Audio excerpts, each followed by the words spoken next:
cinta ya.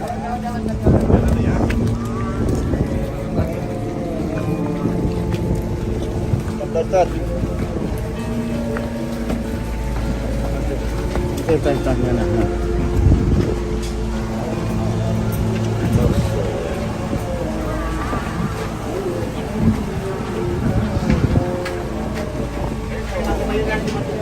Ya ya.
Sambil jalan ikut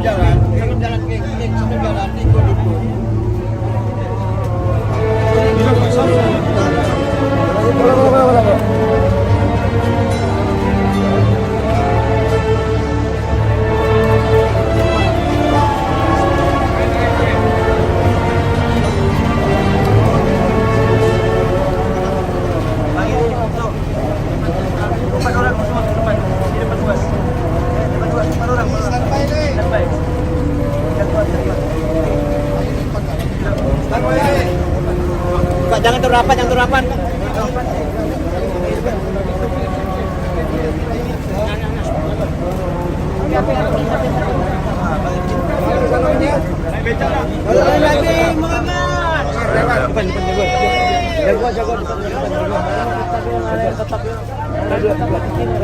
Pelan-pelan hati-hati, lihat sampai jatuh. Lihat. Kaki.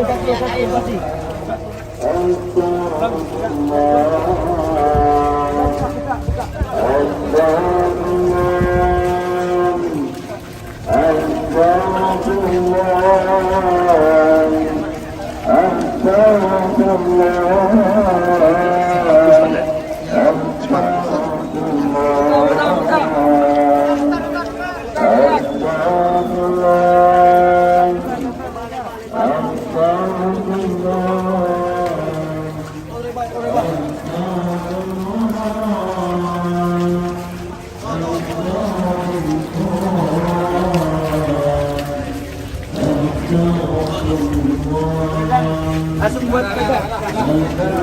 Ini ada. Dah. Sip.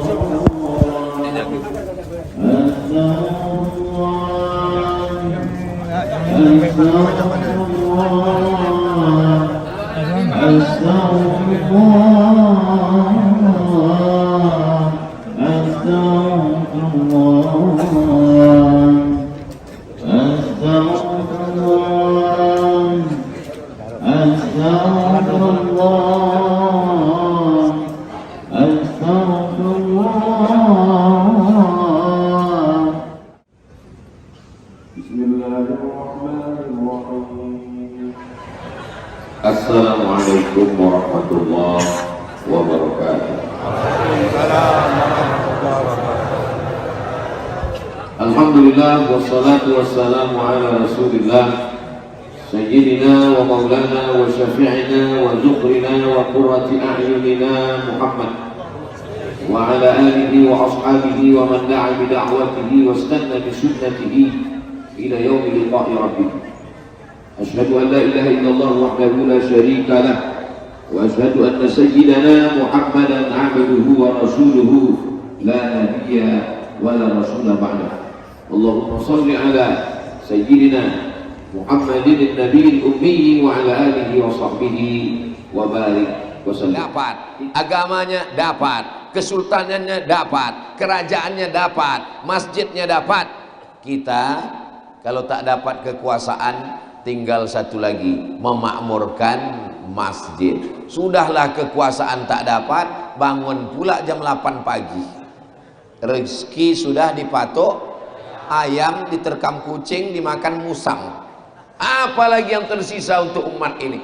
Maka di antara doa kata Nabi Muhammad SAW, Allahumma barik li ummati fi bukuriha. Berikanlah berkah pada umatku di waktu pagi. Jangan sampai tidur di waktu pagi, karena waktu pagi itulah Allah sedang membagi-bagikan rezekinya. Dan alhamdulillah yang mengamalkan ajaran ini bukan orang Islam. Suatu ketika saya sedang jadi dewan juri musabaqah tilawatil Quran, tinggal di hotel.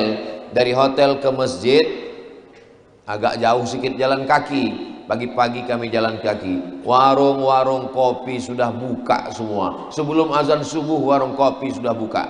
Tapi yang punya warung kopi celana pendek tak sholat subuh. Yang orang Islam kesiangan semua. Di mana tempatnya ini Pak Ustadz? Tak boleh disebutkan, menjaga kode etik jurnalistik. Kita sedang otokritik, mengkritik diri kita sendiri di dalam. Kalau ulama-ulama dulu, para habaib yang datang ke Nusantara, melewati lautan Teluk Arab, dipukul ombak, diempas gelombang, mereka kemari untuk supaya nenek moyang bangsa Melayu Nusantara, Nusa pulau antara, di antara dua benua, di atas benua Asia, di bawah benua Australia, di antara Asia dengan Australia ada pulau-pulau. Orang Arab menyebutnya Al-Juzur Al-Hindiyah. Juzur, pulau-pulau, Hindiyah, India, pulau-pulau yang ada di balik India. India, Bangladesh, ada pulau-pulau. Sumatera, Jawa, Kalimantan, Sulawesi, Papua. Di atasnya Filipina, Moro. Ini pulau-pulau ini di balik India. Karena memang setelah India langsunglah ke pulau ini. Orang Arab menyebutnya Al-Juzur, pulau-pulau, Al-Hindiyah, pulau-pulau India. Lalu kemudian orang Belanda menyebutnya Indonesia. India, Nesia, pulau-pulau. Indonesia, pulau-pulau yang ada di balik India. Ini takdir yang tak bisa kita tolak. Kita memang sudah ditakdirkan Allah untuk lahir dan besar di pulau-pulau ini. Tak pernah datang malaikat waktu kita dalam kandungan ibu, lalu malaikat datang untuk memilih. Kau mau pilih hidup di mana? Amerika, Australia? Ini merupakan takdir Allah. Makanya di antara rukun iman yang enam, antu'mina billah wa malaikatihi wa kutubihi wa rusulihi wal yaumil akhir wa bil qadari khairihi wa syarrihi. Takdir besar di Pulau Sumatera, menjadi orang Sumatera sudah pilihan dari Allah. Tak dapat saya memungkiri, mengingkari itu. Dan ada pula saudara saya lahir di Pulau Kalimantan, besar di Pontianak, memang sudah takdir Ustadz Luqmanul Hakim. Tapi lalu kemudian jarak antar pulau ini tidak membuat kami jauh. Kami dipersaudarakan dengan dua ikatan. Ikatan yang pertama, la ilaha illallah Muhammadur Rasulullah. Ikatan yang kedua adalah ikatan Negara Kesatuan Republik Indonesia. Satu ikatan, ikatan kebangsaan, ikatan dunia. Satu ikatan, ikatan yang kita pegang, kalimatu haqqin 'alaiha nahya, dengan itu kita hidup, wa 'alaiha namutu, dengan itu kita mati, wa biha nub'atsu, dengan itu kita akan dibangkitkan di padang mahsyar dalam keadaan la ilaha illallah Muhammadur Rasulullah sallallahu alaihi wasallam. Jamaah fardhu subuh yang dimuliakan Allah Subhanahu wa taala, kalau kita telusuri semua kota-kota di Nusantara ini dibangun oleh ormas. Ormas itu artinya orang masjid. Orang-orang masjid inilah yang membangun kota peradaban. Maka jangan sampai melupakan masjid. Karena kalau kita melupakan masjid, berarti kita melupakan perjuangan mereka yang membangun kota berdasarkan kalimah thayyibah. Waktu memancangkan tiang, waktu meletakkan batu, mereka berniat supaya warga kota, masyarakat yang mereka bangun itu berasaskan Islam, berdasarkan kalimah tauhid, supaya negeri menjadi baldatun thayyibatun wa rabbun ghafur. Karena ada baldatun thayyibatun tapi tak wa rabbun ghafur. Negerinya aman, damai, rezeki melimpah ruah, tapi tak ada tauhid di sana. Sedangkan Islam baldatun thayyibatun wa rabbun ghafur. Janji Allah Subhanahu wa taala, walau anna ahlal qura amanu, kalau penduduk suatu negeri beriman, wattaqau, bertakwa. Allah tak minta banyak, yang dimintanya cuma dua saja. Amanu, beriman, wattaqau, bertakwa. Maka janji Allah, la fatahna alaihim barakatin, kami bukakan barokah minas sama, dari langit, wal ard, dari bumi. Walakin kadzabu, tapi kalau kamu dustakan ayat-ayatku ini, akhadnahum, kami cabut nikmat itu. Hujan memang tetap turun, tapi dulu hujan menumbuhkan padi, sekarang hujan mematikan padi.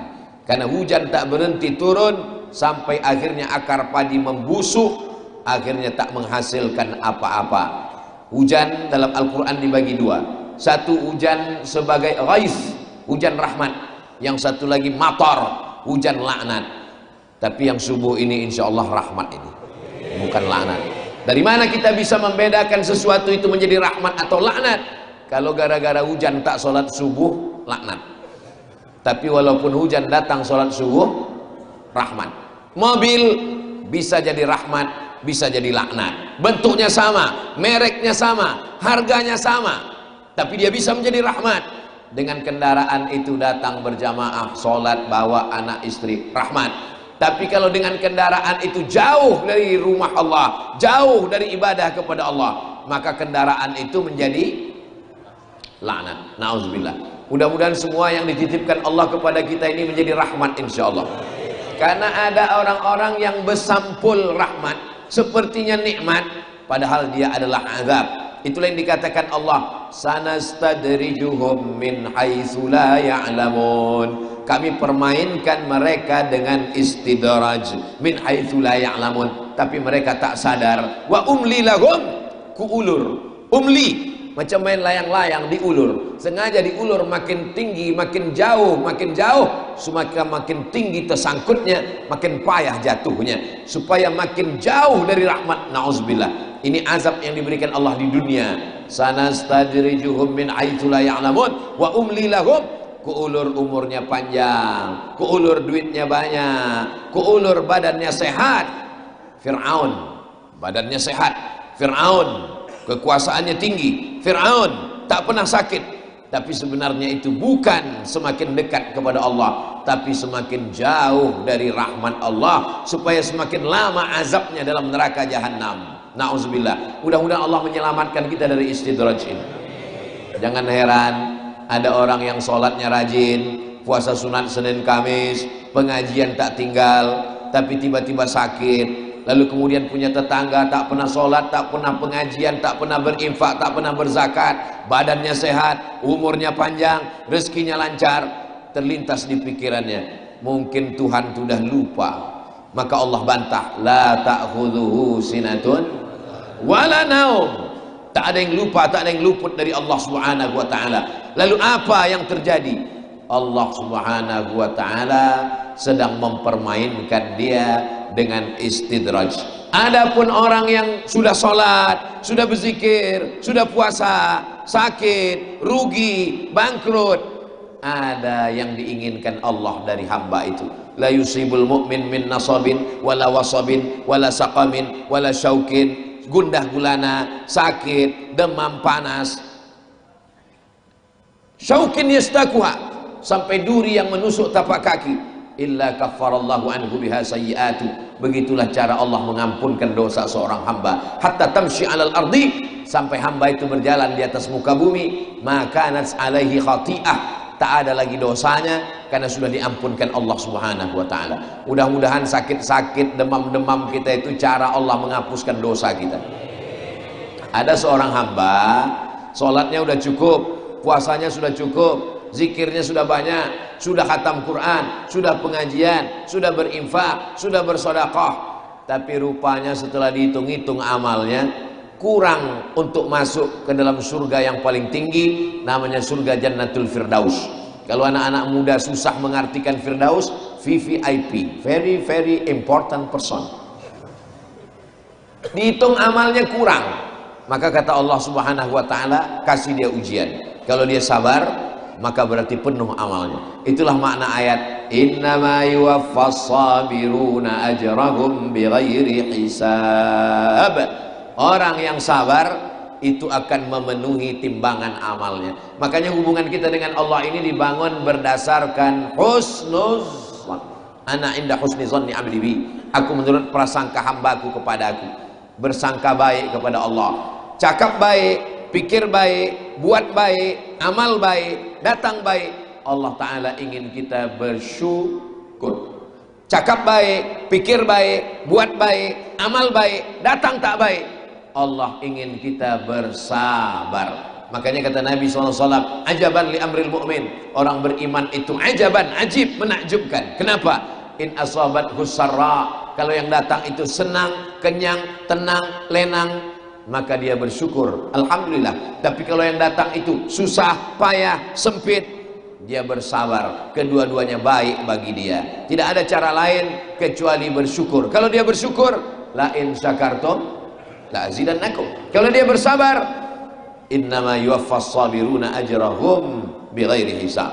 Kita rencanakan paginya cerah, sudah berdoa, sudah berzikir, panitia menyiapkan segala sesuatu, ternyata hujan, bersabar, baik bagi dia.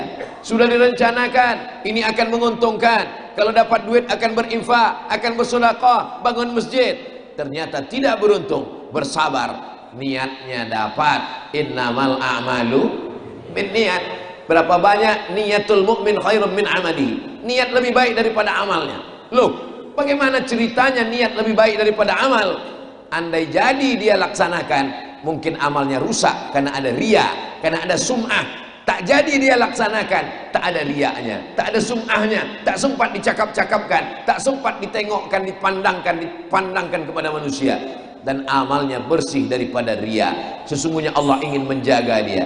Itulah mengapa orang mukmin yang berniat untuk tahajud malam, tertidur sampai azan subuh berkumandang, maka tetap dapat niat tahajud, pahala tahajud dapat, dan tidurnya itu adalah sedekah dari Allah. Begitu dalam hadis sahih. Tapi jangan tiap malam. Orang yang berniat puasa lalu kemudian terlupa, tersilap, termakan, maka puasanya tetap jalan. Yang makanan itu adalah sedekah dari Allah Subhanahu wa taala. Jadi Allah memberikan sedekah kepada hambanya. Selama ini hamba bersedekah kepada fakir, miskin, yatim, du'afa, tapi ada kalanya hamba itu diberi sedekah oleh Allah Subhanahu wa taala. Begitulah Allah mendidik hamba ini sehingga akhirnya hamba itu menghadap Allah dalam keadaan husnul khatimah.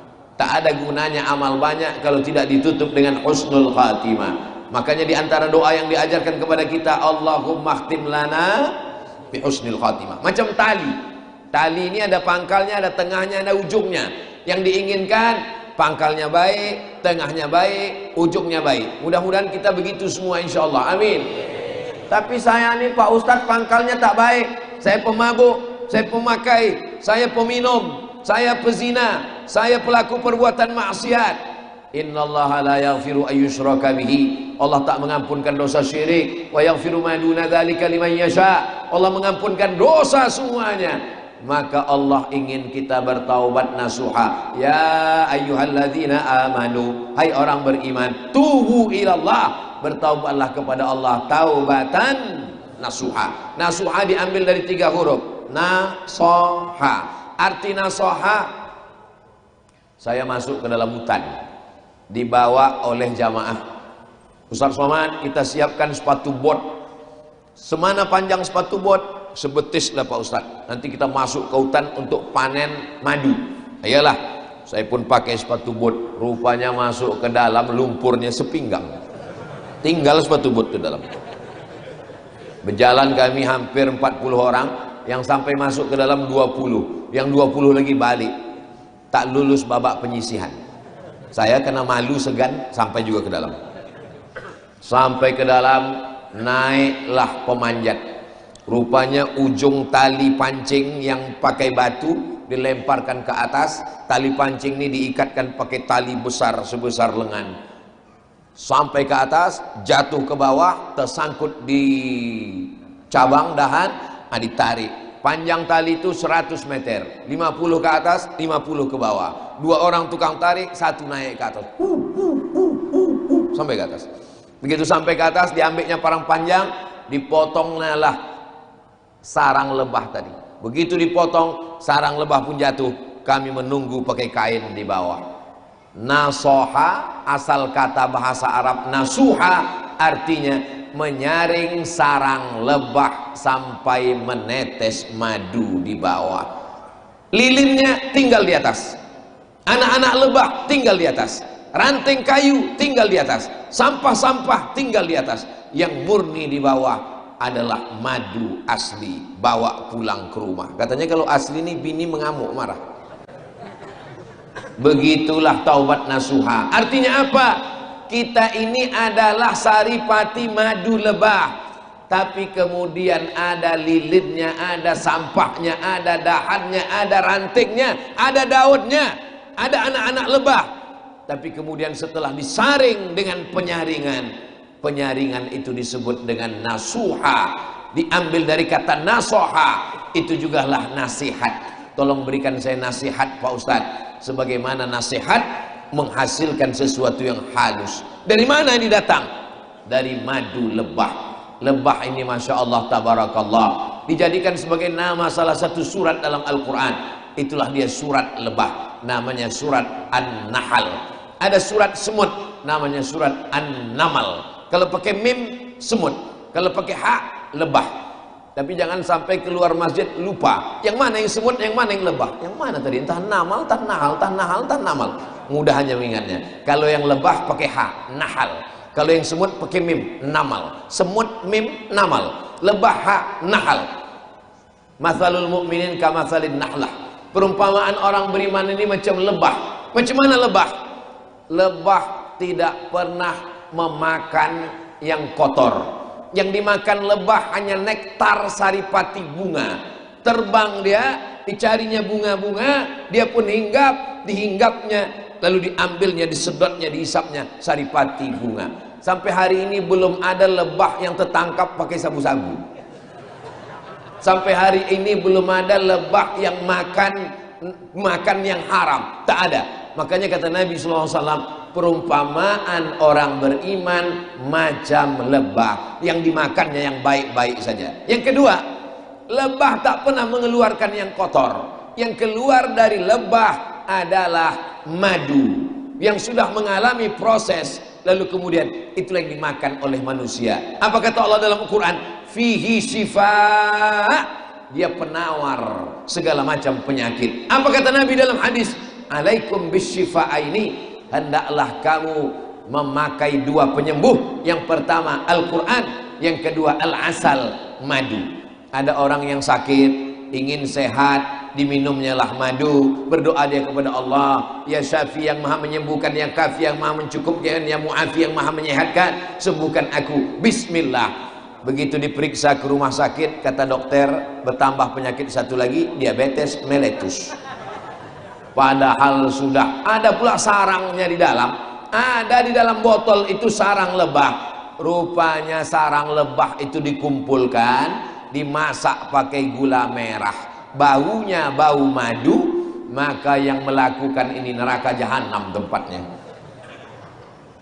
Yang memalsukan madu sindikat ini, maka tak bisa minta ampun pakai sholat sunat taubat. Kalau yang membeli madunya itu 100.000 orang, berarti 100.000 orang itulah yang akan menuntut dia di hadapan Allah Subhanahu wa ta'ala. Sholatnya terbang, puasanya melayang, infak sodakohnya hilang. Bagaimana cara dia minta maaf?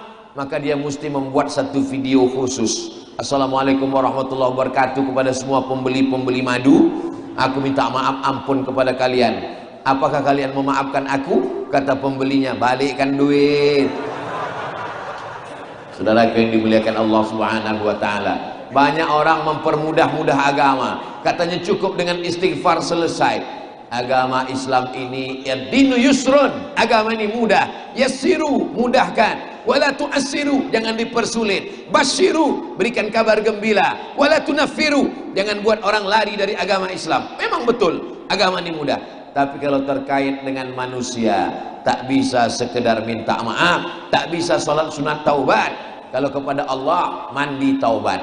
Di mana mandinya Pak Ustaz? Di sungai dekat. Habis pengajian nih, mandi ke sungai. Hilang dosa kalau mandi taubat Pak Ustaz. Kalau ke tengah bukan cuma dosa, orangnya hilang sekalian. Namin muslimin yudhnibu dzamban. Ada orang yang silap salah buat dosa, summa yatatahhar, mandi. Tak bisa mandi, wudu. Tak bisa wudu, tayamum. Tak bisa tayamum, berarti sudah mati. Summa yusalli rak'ataini, sembahyang sunat 2 rakaat. Usalli sunnatat taubat rak'ataini lillahi ta'ala illa ghafarallahu lah. Maka Allah mengampuni semua dosa-dosanya. Menjelang bulan suci Ramadan, kita sudah berada di bulan Sya'ban. Tak lama lagi malam nisfu Sya'ban.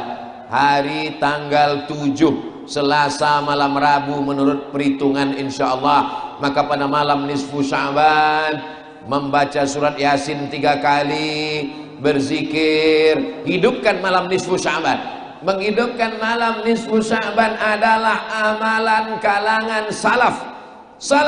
Salaf itu 3 abad pertama. Khairul qurun qarni, sebaik-baik abad-abadku. Tsummal ladzina yalunahu, 1 abad sesudah itu. Tsummal ladzina yalunahu, 1 abad sesudah itu. 3 abad pertama dulu kalangan salaf menghidupkan malam nisfu Sya'ban.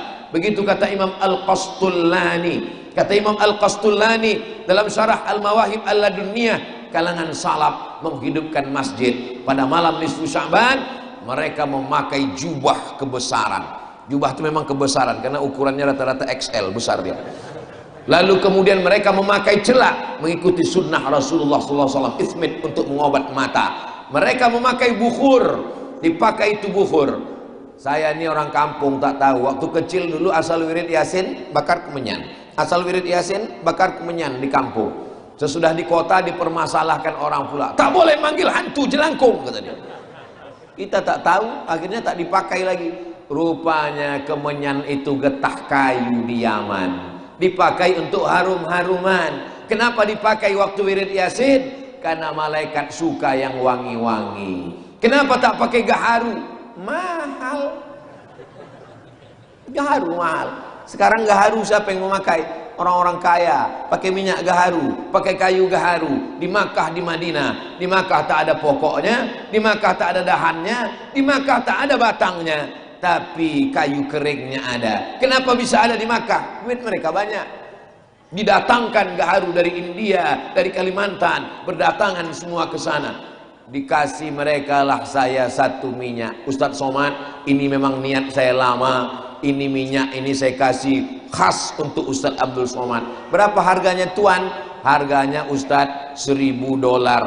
$1.000? Mak, 15 juta nih saya bilang. Begitu dikasih saya simpan sekarang, tak saya bawa keluar karena nanti kalau dipakai diminta jamaah menetes air mata kita. Jamaah yang dimuliakan Allah Subhanahu wa taala, suka kepada harum-haruman. Orang beriman itu yang diciumnya harum, yang dimakannya baik, yang keluar pun baik. Maka jangan heran kalau ada kawan, tetangga, sahabat, jamaah yang keluar dari mulutnya itu kebun binatang aja semua. Itu dapat dipastikan bahwa yang dimakannya itu tidak baik. Itulah mengapa kita tak boleh memakan binatang bertaring. Kenapa? Karena takut mempengaruhi perbuatan. Datanglah orang bertanya kepada ulama kita, kenapa ayam boleh dimakan? Kenapa khinzir tak boleh dimakan? Ulama tak boleh marah-marah. Dia senyum aja. Coba ambil ayam, habis itu ambil khinzir. Khinzir itu bada teba baya bawabi. Khinzir bahasa Arab. hurrimat alaikumul maitatu waddamu walahmul khinzir. Diambil ayam, ambil 2 ayam jantan, ambil 1 ayam betina, masukkan 1 kandang. Belaga ayam jantan itu sampai tetes darah penghabisan untuk merebut ayam betina. Begitulah cemburunya ayam. Maaf cakap, diambil khinzir jantan 2, diambil khinzir betina 1. Tak ada mereka berkelahi, bekerja sama dia.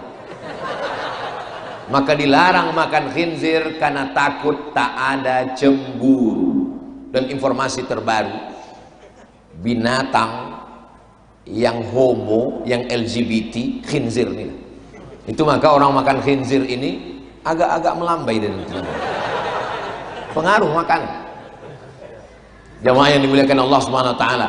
Kenapa kita dilarang makan yang bertaring, makan yang bercakar tajam? Karena mempengaruhi sifat dan perbuatan. Begitulah Allah Subhanahu wa taala mengumpamakan dengan madu lebah, yang dimakannya baik, yang keluarnya baik.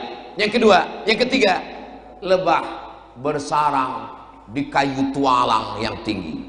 Belum pernah rasanya ada lebah bersarang di batang ubi, tak ada.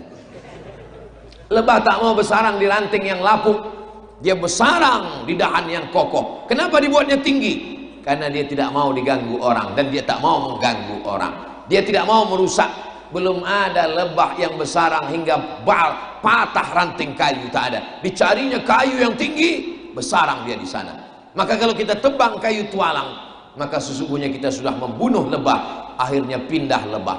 Di beberapa kota saya tengok ada lebah yang bersarang di mall.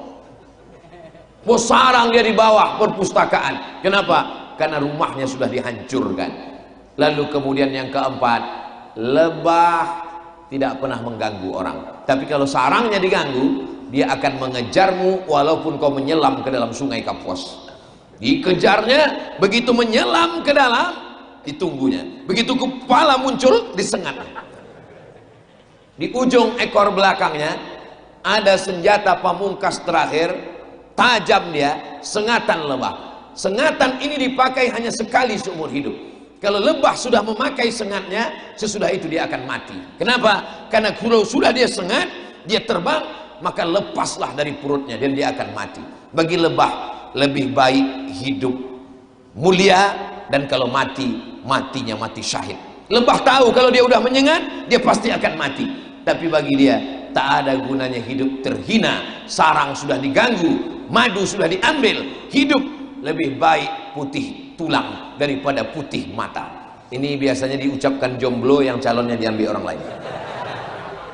Jamaah yang dimuliakan Allah Subhanahu wa taala.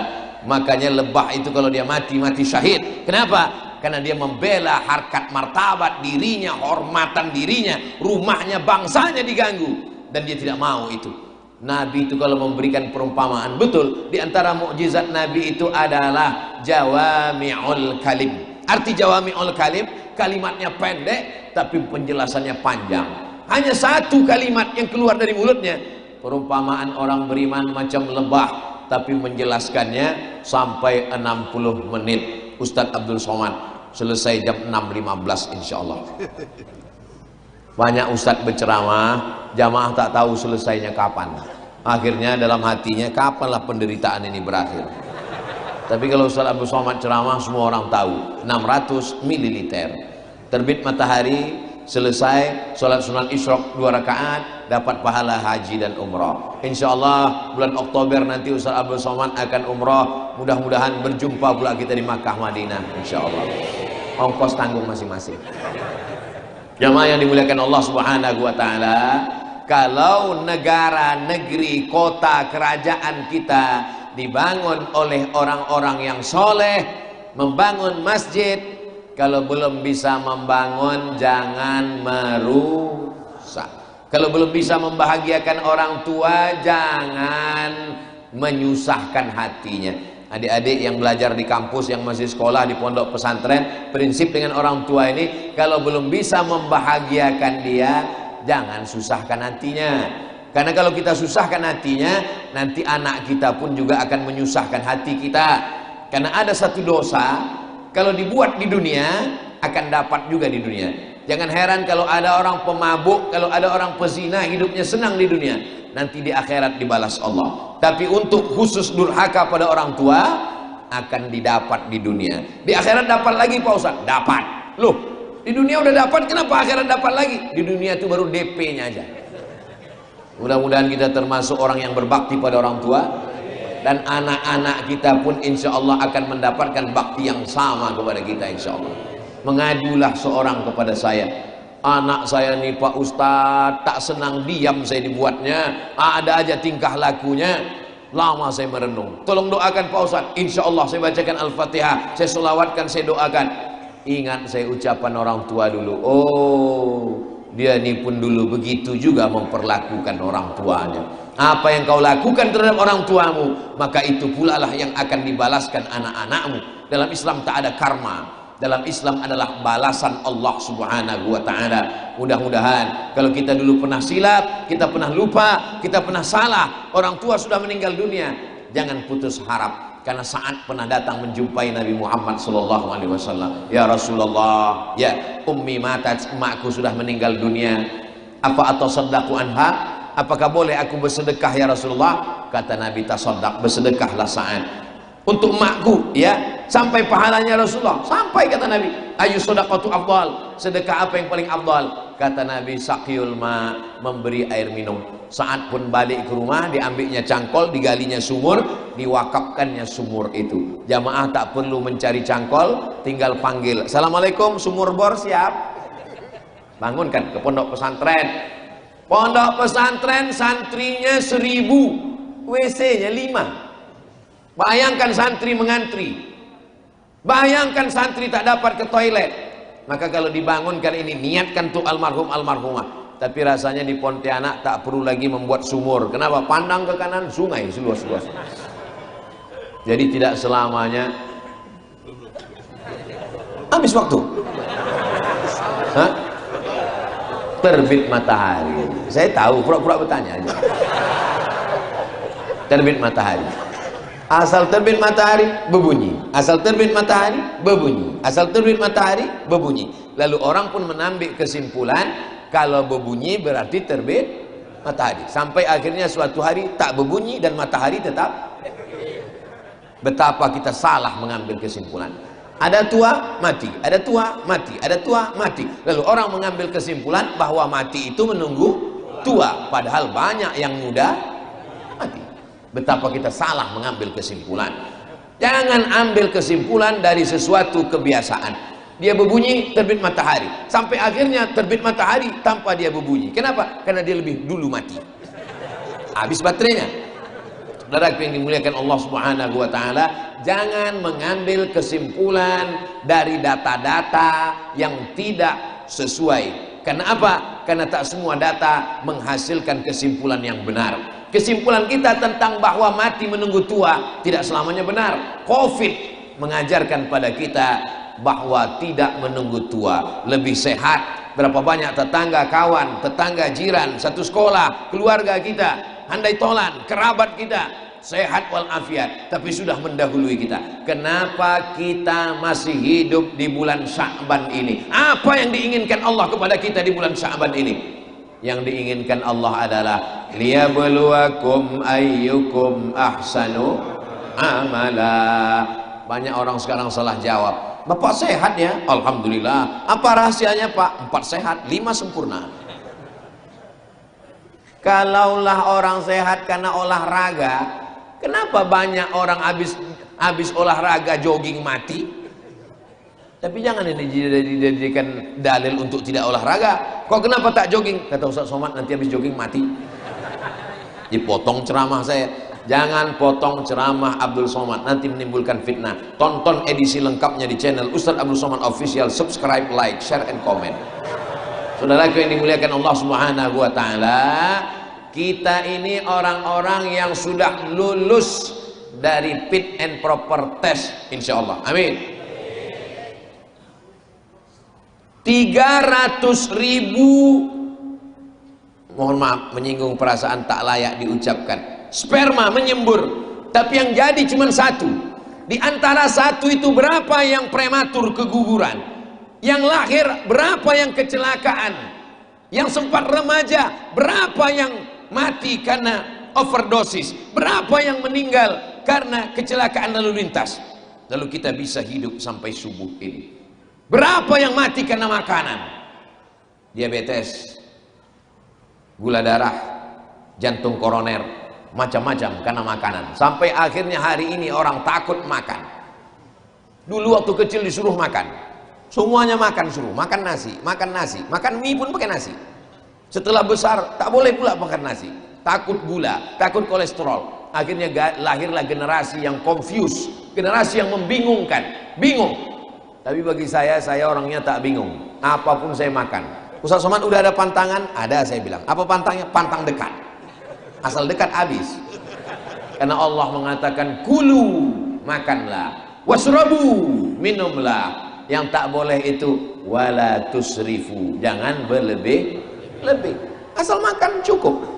Makan secukupnya saja, minum secukupnya saja, maka insya Allah badan akan sehat. Dan kalau sudah sehat dipakai untuk ibadah.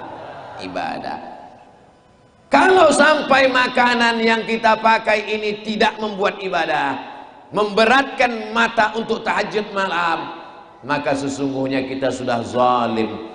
Karena sesungguhnya badan ini diciptakan Allah. Wa ma khalaqtul jinna, tak kuciptakan jin, wal insa, tak kuciptakan manusia, illa liya'budun, kecuali untuk beribadah. Kalau memang hidup ini untuk beribadah, lalu bagaimana dengan yang punya toko? Bagaimana dengan yang punya kebun sawit, kebun karet? Bagaimana dengan yang punya sampan perahu untuk ke laut menangkap ikan? Menangkap ikan pun juga adalah ibadah. Loh, kok bisa nangkap ikan ibadah? Karena mencari rezeki yang halal untuk makan anak, sekolah, bangun rumah, langkahkan kaki ke laut. Bismillahi tawakkaltu 'ala Allah, la haula wala quwata illa billah. Tapi nanti sampai waktu sholat tetap cari arah kiblat. Oh, matahari tenggelam sana, agak ke kanan sedikit, tetap sholat. Jangan gara-gara ini ditanya nanti sama istrinya, abang waktu di laut kemarin tak ada sholat. Kata Ustaz Somad, ke laut pun ibadah. Masak kantor dari mulai jam 8 pagi sampai jam 4 sore, lembur sampai malam, bernilai ibadah dengan syarat bismillahi tawakkaltu 'ala Allah, la haula wala quwata illa billah. Tapi jangan gara-gara Ustaz Somad mengatakan di kantor ibadah, lalu masjid, surau, musola, di kantor dinas tak ada yang sholat zuhur. Ayyalas salah.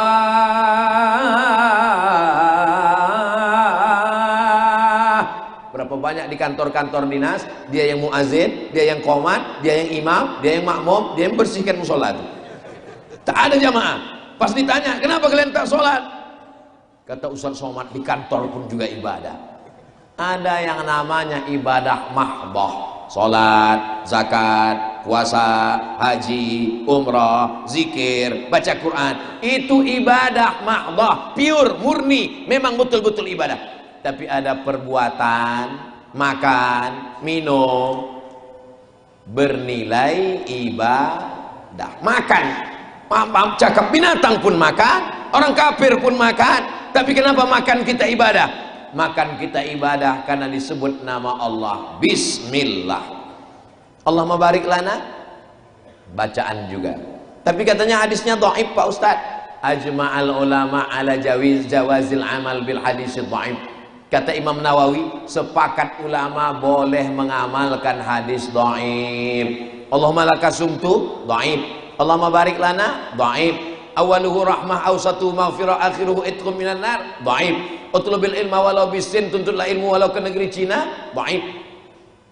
Oh, ada itu Pak Ustaz? Ada dalam hadis, tuntutlah ilmu walau ke negeri Cina. Dulu, sekarang tak perlu lagi karena Cina sudah datang. Saudara yang dimuliakan Allah Subhanahu wa taala, begitulah Allah Subhanahu wa taala mengajarkan umat ini melalui lisan Sayyidina wa Maulana Muhammad sallallahu alaihi wasallam. Sampai-sampai Nabi Musa ingin menjadi umat Nabi Muhammad sallallahu alaihi wasallam. Datang sahabat Nabi namanya Umar bin Khattab membawa lembaran Taurat. Di Madinah itu banyak orang Yahudi, Yahudi Bani Nadir, Yahudi Bani Quraizah, Yahudi Qainuqa, Yahudi Khaybar. Datang Umar membawa lembaran-lembaran Taurat. Kata Nabi, apa itu Umar? Ini Taurat ya Rasulullah. Sini. Diambil, disobek Nabi. Apa kata Nabi? Lau kana Musa hayyan, seandainya Nabi Musa hidup hari ini, ma wasa'ahu illa ayat tabi'ani, Musa pun ikut aku. Nabi Musa ingin menjadi umat Nabi Muhammad SAW. Nabi Isa ingin menjadi umat Nabi Muhammad SAW. Dan di akhir zaman sebelum hari kiamat, Nabi Isa akan turun, tidak membawa syariat baru. Dia mengikut syariat Nabi Muhammad SAW. Kita memang umur paling pendek, badan paling kecil. Umur umatku ini kata Nabi baina sittin wa sab'in, antara 60-70. 60-70. Nabi Nuh 950 tahun. Bayangkan kalau kita macam Nabi Nuh, berapa kali ganti KTP? 950 tahun. Kita 60 tahun kalau ikut Nabi Muhammad SAW. Maka kalau ada di antara bapak ibu ini sekarang yang udah 62 tahun 11 bulan,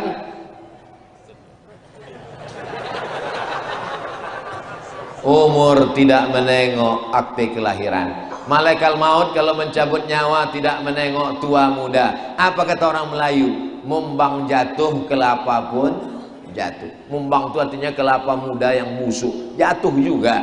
Kalau kita tegak di bawah pokok kelapa, bukan cuma kelapa tua yang jatuh, mayangnya pun jatuh juga ke bawah. Tapi ada kelapa tua tak jatuh-jatuh, dijolok pun tak jatuh, disinsu batangnya baru jatuh. Artinya apa?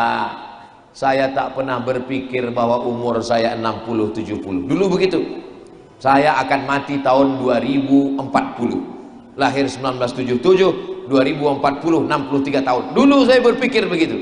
Lama-lama saya tahu pikiran ini salah. Aku bisa saja mati kapanpun. Tadi malam waktu tidur, bismika Allahumma ahya wa amut. Kalau mati aku malam nih ya Allah, maka aku istirahat dari dosa-dosa. Kalau hidup aku besok pagi ya Allah, berarti bertambah amal soleh. Tadi terbuka mata, alhamdulillah masih hidup lagi. Buka mata tengok jam dinding, alhamdulillah. Buka mata tengok AC, alhamdulillah. Buka mata tengok TV, alhamdulillah. Sampai masanya nanti buka mata gelap, tiba-tiba terdengar suara marabbuka. Saat itulah baru penyesalan tak lagi bermakna. Mata sudah menengok azab. Rabbana abasarna, mata kami sudah menengok azab. Wa sami'na, telinga kami sudah mendengar azab. Farji'na, balikkan kami lagi ke dunia. Na'mal solihan, kami ingin beramal soleh. Bisa kita lagi balik ke dunia? Saat itu penyesalan tak lagi bermakna. Menetes air mata darah, minta balik ke dunia. Apa kata orang-orang yang dikubur itu? Ditanya Allah Ta'ala, hai mayat-mayat, hai jenazah-jenazah, mau kalian hidup lagi? Apa kata jenazah? Hidupkan kami lagi ya Allah. Kalau kalian kuhidupkan, kalian mau apa? Kata jenazah-jenazah, hidupkan kami ya Allah ila ajalin qarib. Kejam, tak bisa sejam, semenit pun jadilah. Kata Allah, kalau kuhidupkan kalian semenit mau apa? Fa asaddaqa wa akum minas salihin. Mereka cuma dua, mau bersedekah dan mau jadi orang soleh. Itulah mengapa kita minta anak yang soleh. Rabbi habli minas salihin. Itulah mengapa kita minta jadi orang soleh. Selesai wudhu menghadap ke kiblat, asyhadu an la ilaha syarikalah wa asyhadu anna muhammadan abduhu wa rasuluh. Allahumma ja'alni minat tawabin wa ja'alni minal mutatahhirin wa ja'alni min ibadikas sholihin. Karena hanya orang soleh lah yang didoakan dalam solat.